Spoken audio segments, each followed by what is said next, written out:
High to all. ఈ mulberry plants ఆన్లైన్లో Saptagiri nursery నుంచి తెప్పించానండి. సప్తగిరి నర్సరీ అంటే కడియంలో ఉంది, రాజమండ్రి దగ్గర కడియంలో ఉంది. సో ఈ 3 మల్బరీ ప్లాంట్స్, ఒకటి మీడియం సైజ్ మల్బరీ, మరొకటి మల్బరీ. సో ఇది నేను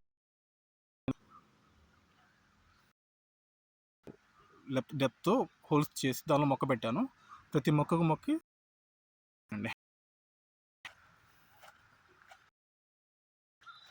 మీడియం మల్బరీ లేబులింగ్ కూడా ఇచ్చాడు. సీడ్స్ గ్యాప్ పెట్టాను. ఇది లాంగ్ సైజ్ మల్బరీ, దాదాపు 3 ఇంచెస్ ఈ ఫ్రూట్ వచ్చేసరికి. మీడియం ఉంటుంది, స్మాల్ వచ్చేసరికి 1 ఇంచ్ లోపు ఉంటుంది లాంగ్ మల్బరీ.